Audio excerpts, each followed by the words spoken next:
नमस्कार, मी धनश्री आणि लाईनलाईट क्रिएटिव्ह स्टुडिओच्या या दिवाळी विशेष भागात आपणा सर्वांचे स्वागत। सणाला माहेरची आठवण कोणाला नाही येत?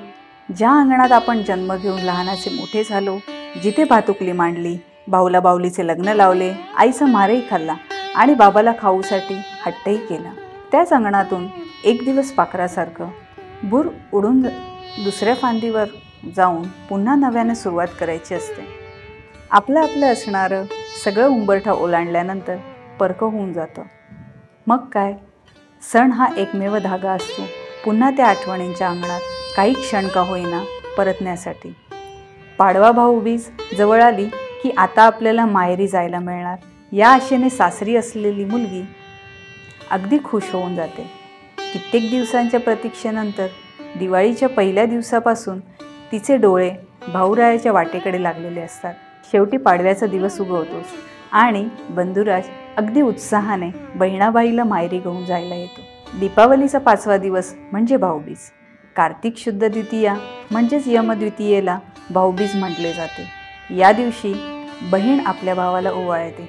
खरं तर राखी पौर्णिमा हा देखील बहीण भावाच्या प्रेमाचा सण आहे। त्या दिवशी देखील बहीण आपल्या भावाला औक्षण करते, त्याला राखी बांधते आणि भाऊ ओवाळणी देऊन आपल्या बहिणीची सदैव रक्षा करण्याचे तिला वचन देतो।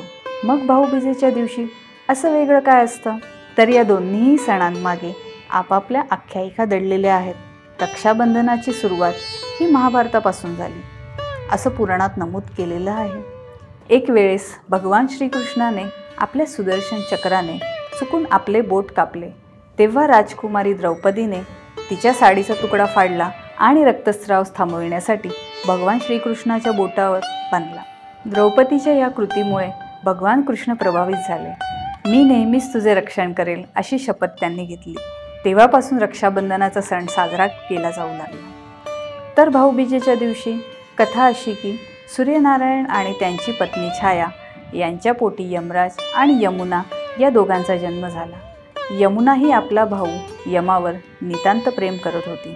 यमुनेचे लग्न झाल्यानंतर यमुना नेहमीच आपल्या भावाला घरी भोजनाला बोलवत असे, परंतु यमराज हे मृत्यूची देवता असल्यामुळे त्यांना कोणीच आपल्या घरी बोलवत नसे। याच कारणास्तव ते यमुनेच्या घरी जाणे टाळत असे। एकेकाळी मात्र यमुना हट्टाला पेटली आणि तिने यमाकडून घरी येण्याचे वचन घेतले। यमराजांनी विचार केला, मी लोकांचे जीव हरणारा देव असून देखील माझ्या बहिणीने इतक्या आपुलकीने मला घरी भोजनास बोलवले आहे, आपल्याला तिची इच्छा नाकारून चालणार नाही। आपलं कर्तव्य पूर्ण करण्यासाठी यमराज यमुनेच्या घरी जेवायला गेले। आपले बंधुराज यमराजांना पाहून यमुनेचा आनंद गगनात मावेना। यमुनेने सालंकृत यमराजाची पूजा करून त्यांना भोजन वाढले।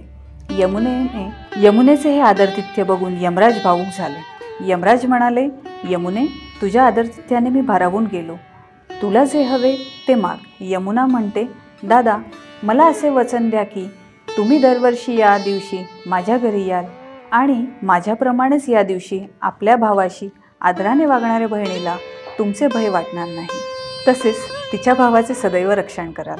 मृत्यूची देवता यमराज याने आपल्या बहिणीला तथास्तु म्हणत तिला वरदान दिले आणि तिला अमूल्य भेटवस्तू वस्त्रदान देऊन ते यमलोकाकडे मार्गस्थ झाले। या दिवशी कार्तिक शुद्ध द्वितीया होती। त्या दिवसापासून बहीण भावाचं नातं वृद्धिंगत करणारी भाऊबीज साजरी केली जाते। यासोबतच ब्रह्मदेवाने पृथ्वीची निर्मिती केल्यामुळे त्याच्या उपकाराची परतफेड म्हणून सर्व देवांनी मोठा यज्ञ करण्याचे योजले। या यज्ञात बळी काय द्यायचे हा प्रश्न सर्व देवांना पडला। यमराज समोर आले आणि ते यज्ञात स्वतःची आहुती देण्यासाठी तयार झाले। त्यांनी यज्ञात उडी घेताच ही गोष्ट बहीण यमुनेला कळाली आणि तिने तात्काळ यज्ञस्थळ गाठून बंधुप्रेमामुळे यज्ञात उडी घेतली। या यज्ञाची समाप्ती झाली। सर्व देव या बहीण भावाच्या कृतीतून संतुष्ट झाले। त्यांनी त्यांना वर दिला की तुमचं आत्मदहन वाया जाणार नाही, सर्व लोक या दिवशी तुमचं स्मरण करतील आणि बहीण भावाच्या प्रेमाची भाऊबीज म्हणून हा दिवस साजरा केला जाईल। भाऊबीजेच्या निगडीत अशा आख्यायिकांचा उल्लेख केला जातो।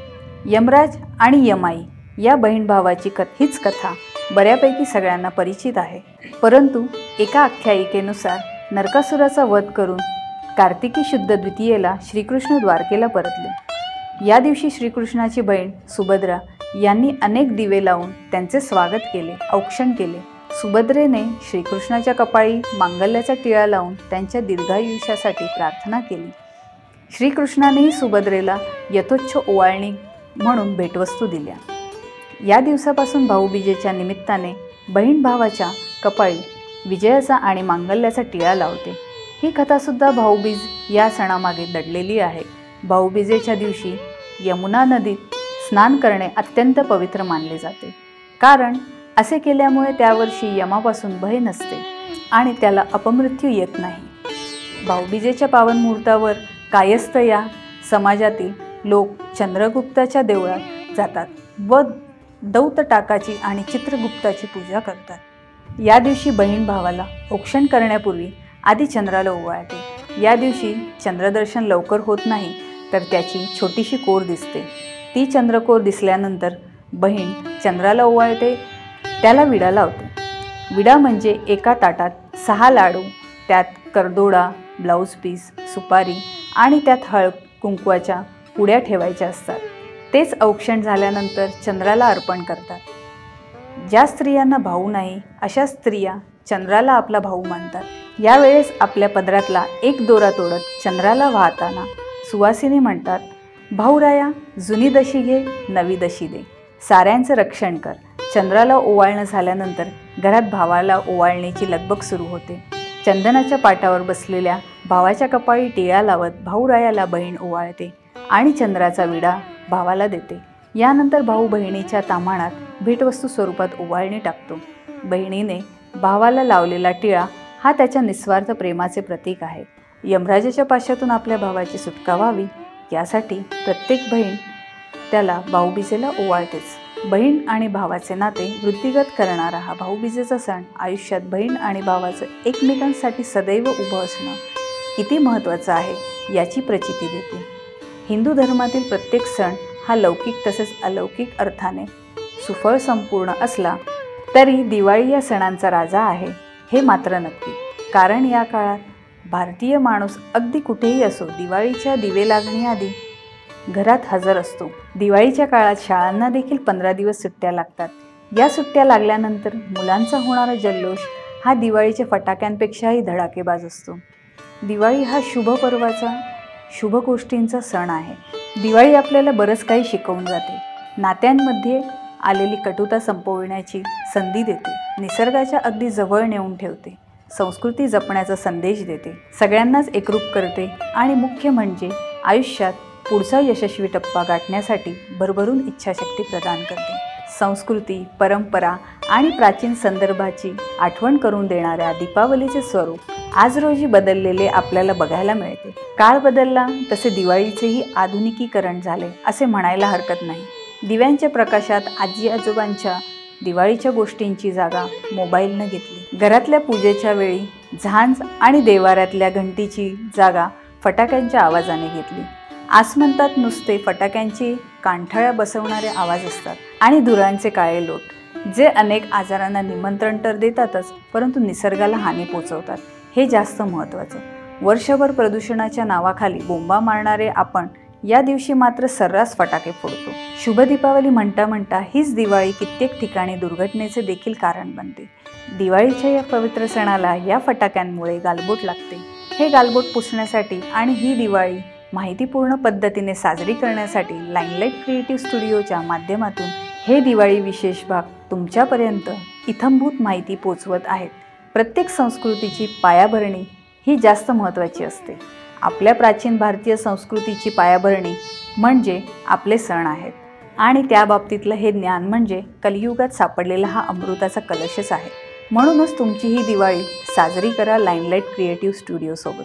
ही मांगल्याची, सुकीर्तीची, यशाची, सत्कार्याची, इच्छाशक्तीची आणि तेजोमय दिव्यत्वाची प्रचिती देणारी दिवाळी तुमच्या आमच्यासाठी सदैव शुभ राहो ही ईश्वरचरणी प्रार्थना। आपण पुन्हा भेटूया। तोपर्यंत नमस्कार, शुभ दीपावली।